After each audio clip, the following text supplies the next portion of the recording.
Hello everyone, I'm Raphael and I'm talking to you from beautiful Budapest in Hungary. As you can see, it's slowly getting fall here, so it's definitely possible to be here in fall, but it's even better to come like from May to August, I would say, if you're into the warm temperatures. But still, fall is perfectly fine if you like it cold. Let's start with the cool things about Budapest. One of the things I've heard from so many people, and I can definitely confirm, it's inexpensive. If you're from a richer country, it's relatively inexpensive to stay here, for a week or a month, or even if you relocate here and ideally have an income source from outside the country. The other thing is, I would say it's relatively easy to navigate and get around. If you're an expat, in Budapest at least, you can get around with English quite well. You don't necessarily have to speak Hungarian, which I think is really difficult because it's not related to any of the other European languages, at least not of the neighboring countries.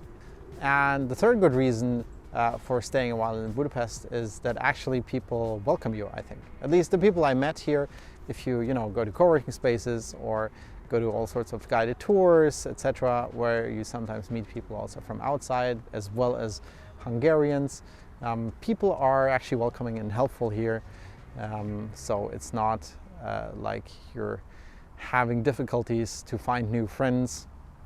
So I think that's another good argument to try Budapest for a while.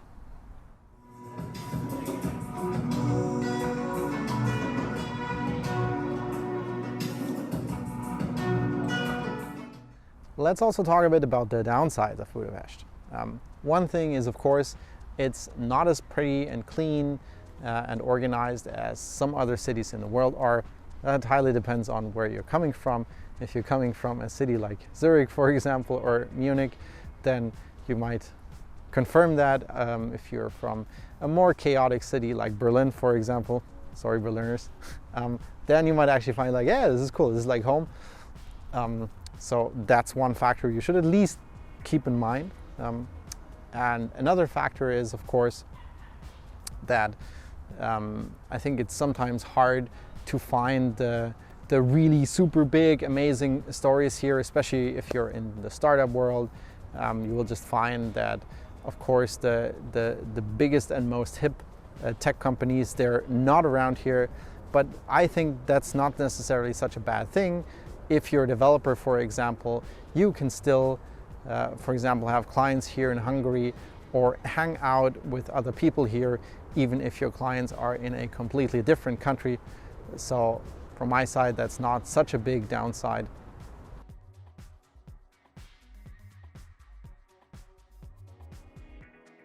Let's also talk a bit about economic factors. So if you consider incorporating your company in Hungary or optimizing your taxes, I would say Hungary can actually be an option. They have quite a few nice tax optimization options, especially if you want to have a real startup with an office and multiple people here. It can be a good option. The combination of low cost of living plus a relatively low corporate tax rate. They have some really good deals there. In some cases it starts at around 9%, and then there's like an additional city tax of about 2%.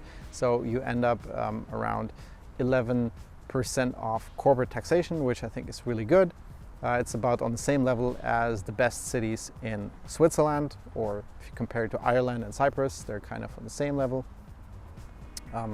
Another factor for that is, of course, the low cost of living makes the salaries lower if you actually hire people around here. If you find the right talent, that can be a very important factor for you. If you're a freelancer, this calculation might look different. For freelancers, there's more tax optimized options than Hungary, where you pay much less tax even. So maybe for a freelancer, it's not the best base in terms of incorporation. But certainly there are a lot of freelancers who have their base here, mostly just because they like Budapest and they actually like coming here and spending time, in which case it typically is necessary to actually have your company here because you're effectively managing it from Hungary. Another factor is Budapest and Hungary in general might not attract the absolute biggest tech names. So you might not find so many unicorns here, but they do have quite a vibrant culture here of techies. So you're not going to be alone. You're going to find a lot of meetups with other developers, marketing people, all sorts of digital nomads and digital entrepreneurs here to hang out with, to exchange ideas, or even to collaborate with and start a company together.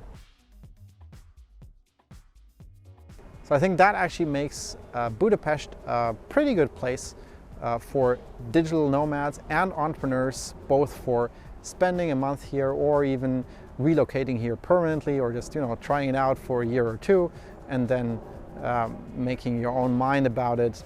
Definitely go try it out. So what's actually a good reason for a nomad to spend a month here in Budapest? Well, first of all, I would need to point that maybe Hungary compared to other countries are pretty cheap right now. And luckily I built a business which sustains me here well. But people who come here, they also enjoy that. Compared to other countries, here living standards are high, but prices are quite low. So that's one thing to consider. I would say Hungary, and especially Budapest, the capital, is pretty safe. So I wouldn't think you would have any kind of trouble. Of course, if you go to the party district and drink a bit too much, stuff can happen, but that can happen anywhere.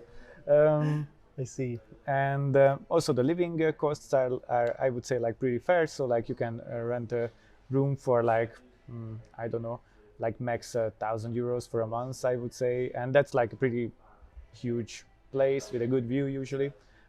So these prices are good. Just generally we have a cool co-working scene as well. We have in Budapest, I think 6 co-working offices, and yeah, it's easy to meet up with other nomads who stay here and spend some quality time.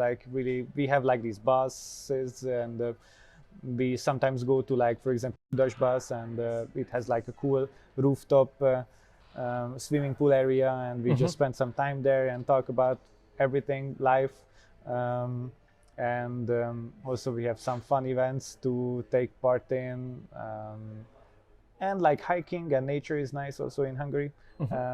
But that's a thing that I realized lately, that people who come here also don't just come for Budapest, but they also go out to the countryside for a few days. If you come at the summertime, you can go down to Lake Balaton, which is let's say the Hungarian Sea. It Of course not as big, but it also in the summertime it's really nice. You can just swim. It's good nature and weather, and also nice people, and the prices are still, I would say, cool. Yeah, also festivals. Festivals we just had Sziget Festival. Bunch of my Nomad friends went there, and of course the city. I mean, I was growing up here, but still I can appreciate the vibes here. So some streets look like Paris, some streets like Spain, and you can find a bunch of different type of variety of construction or building types, architecture here, which bunch of people tells me that they like it. Even in the city center, which I don't really like, but still in some houses you can see bullet holes, which is from the World War II still. What is it like to get started? Is speaking English, is that fine, or should you know some Hungarian words? Oh well, luckily lately most of the places speak proper English, but one tip or one trick, if you bump into a waiter or someone who doesn't speak English, you can just easily ask a young or same age local person, because they definitely will speak English. Older generation, maybe not above 60, 70, they are not that good with English, and sometimes you can meet with them in shops or in restaurants as waiters, so they won't be the best in English, but generally speaking, I would say we are way better in English than we used to be 5 years ago. So if you come here, maybe the best thing is, it depends how long you stay, but if you plan to stay longer, definitely maybe rent out an Airbnb for a week But when you are here, go to some kind of networking events. You can come to our networking events or any kind of networking events, or just go to a co-working, and there you will meet with other people, and they can help you to get like long-term rent, like better price than if you would have like rent out in Airbnb. So this is a good trick also for here if you even want to save more here. And stay long term, like this is a good tactic that only rent for a week, go to co-working offices, meet with local people, and they will help you to get like another accommodation.